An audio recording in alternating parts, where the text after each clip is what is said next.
கர்த்தருடைய நாமம் பரிசுத்தப்படுவதாக. இன்றைய தேடல் நிகழ்ச்சிக்கு உங்கள் அனைவரையும் கர்த்தராகிய இயேசு கிறிஸ்துவின் நாமத்தினாலே உங்களை வரவேற்கிறேன். இன்றைக்கான தியான வசனமாக யோபு எழுதின புஸ்தகத்திலிருந்து 22வது அதிகாரம் 23வது வசனத்தை நாம் வாசிப்போம். நீர் சர்வ வல்லவரிடத்தில் மனம் திரும்பினால் திரும்ப கட்டப்படுவீர், அக்கிரமத்தை உமது கூடாரத்துக்கு தூரமாக்குவீர் என்று சொல்லி இதில் எழுதப்பட்டிருக்கிறது. பிரியமானவர்களே, பாருங்கள், நீர் சர்வ வல்லவரிடத்தில் மனம் திரும்பினால் என்று சொல்லி இந்த பரிசுத்த வேதாகமம் சொல்லுகிறது.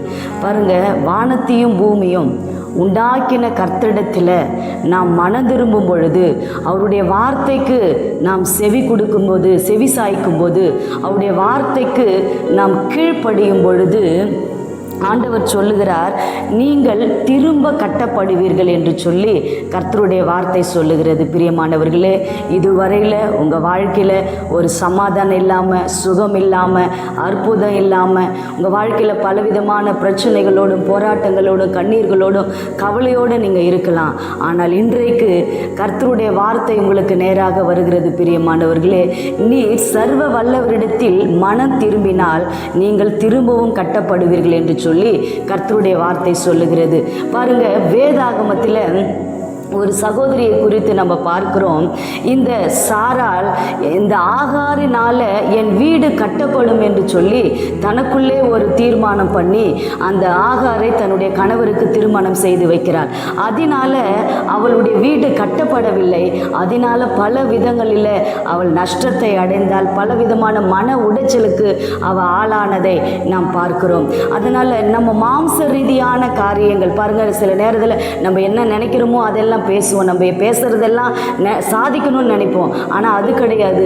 கர்த்தருடைய பிள்ளைகள் கர்த்தருடைய சமூகத்தில் சர்வ வல்ல தேவன் என்னோடு கூட இருக்கிறார். அவர் என்ன காரியத்தை சொல்லுகிறாரோ அந்த காரியத்தை கேட்டு கீழ்ப்படிந்து அவருடைய ஆலோசனையில் நடக்கும் பொழுதுதான் நம்முடைய வீடை கர்த்தர் கட்ட பண்ணுவார் என்று சொல்லி கர்த்தருடைய வார்த்தை சொல்லுகிறது.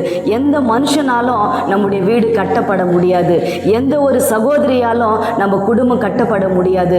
கர்த்தர் நினைத்தால் அவரே கட்டுகிறவரும் அவரே உடைக்கிறவருமாக இருக்கிறார். பிரியமானவர்களே, அதனால இந்த சாராளை போல இந்த ஆகார் நிமித்தம் என் வீடு கட்டப்படும் என்று சொல்லி அவள் தேவ திட்டத்திலிருந்து பிசாசானவன் தந்திரமாக அவளை வெளியே கொண்டு போய் அதனால பலவிதமான இழப்புகளையும் பிரச்சனைகளையும் அந்த சாராளுக்கு வந்தது. முக்கியமாக தேவ திட்டத்திலிருந்து அவள் வெளியேற்றப்பட்டாள். பிரியமானவர்களே, ஆண்டவர் வாக்கு பண்ணியிருக்கிறார், உன் குடும்பத்தை நான் தான் கட்டுவேன், உன்னை நான் தான் ஆசீர்வதிப்பேன், உன்னை நான் தான் வாழ வைப்பேன் என்று சொல்லி ஆண்டவர் வாக்கு கொடுத்திருக்கிறார். வானத்து நட்சத்திரங்களை போல உன் சந்ததியை பெருக பண்ணுவேன் என்று சொல்லி கர்த்தர் ஆபிரகாமுக்கு வாக்கு கொடுத்தார். ஆனால் அந்த ஆபிரகாமுடைய வார்த்தை, அந்த சாராள் கர்த்தருடைய வார்த்தை மீறி அவ என்ன பண்ற, இவளால என் குடும்பம் கட்டப்படும் என்று ஒரு தவறான முடிவை எடுத்ததினால அநேக ஆசீர்வாதங்களை அவள் இழந்து போய் மன உடைச்சலுக்கு ஆளாகி கர்த்தருடைய திட்டத்திலிருந்து வெளியே போனாள். பிரியமானவர்களே, அதனால நம்முடைய வீடு கர்த்தராலே கட்டப்படும், நம்முடைய வாழ்க்கை அவராலே கட்டப்படும் என்று சொல்லி கர்த்தருடைய வார்த்தை சொல்லுகிறது. கீழே பார்த்தீங்கன்னா, அக்கிரமத்தை உமது கூடாரத்துக்கு விலக்க வேண்டும் என்று சொல்லி சொல்லுகிறார். அக்கிரமங்கள், பாவங்கள், தேவனுக்கு விரோதமான காரியங்கள், தேவனுக்கு விரோதமான சாபத்தீட்டான எந்த ஒரு பொருட்களும், எந்த ஒரு விக்கிரக ஆராதனைகளோ, எந்த ஒரு விக்கிர வழிபாடுகளோ, அசுத்தமான காரியங்களோ நம்முடைய வீட்டில் அது இருக்கக்கூடாது என்று சொல்லி கர்த்தர் சொல்லுகிறார். பிரியமானவர்களே, இந்த 2026வது வருஷத்துக்குள்ள நாம் கடந்து போகிறோம்.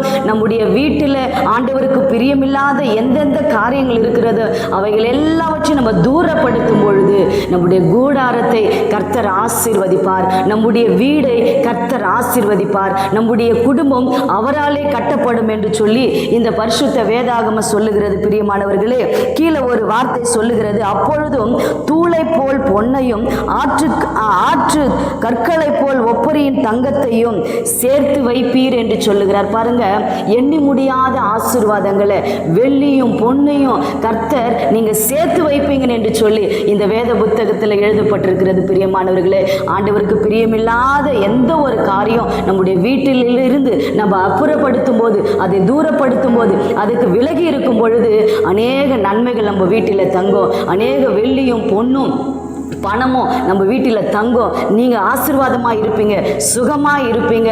எல்லாருடைய கண்களுக்கு முன்பாக உன் குடும்பத்தை கர்த்தர் தூக்கி நிறுத்தி உன்னை மேன்மைப்படுத்தி ஆசீர்வதிப்பார். இந்த வார்த்தையை கேட்டுக்கொண்டிருக்கிற உங்களுடைய வாழ்க்கையில் நீங்கள் ஆண்டவரோட சொல்லுங்கள், என் வீட்டை ஆண்டவர் தான் கட்ட முடியும், என் குடும்பத்தை ஆண்டவர் தான் கட்ட முடியும், என்னை ஆண்டவர் தான் வாழ வைக்க முடியும் என்று சொல்லி இன்றைக்கு நீங்கள் மனம் திரும்பி நீங்கள் ஒப்பு கொடுத்தீங்கன்னா கர்த்தர் உங்கள் குடும்பத்தை கட்டுவார். கர்த்தர் உங்கள் குடும்பத்தை வாழ வைப்பார். உங்கள் வீட்டில் அநேக பொக்கிஷங்கள் வரும், பணங்கள் வரும், வெள்ளி வரும், பொண்ணு வரும். விலை மதிக்க முடியாத எல்லா வஸ்துகளினாலும் கர்த்தர் உங்கள் வீட்டை ஆசீர்வதித்து உங்களை உயர்த்த, மேன்மைப்படுத்த அவர் வல்லமையுள்ள தேவனாக இருக்கிறார். பிரியமானவர்களே, நாம் எல்லோரும் ஜெபிக்கலாம்.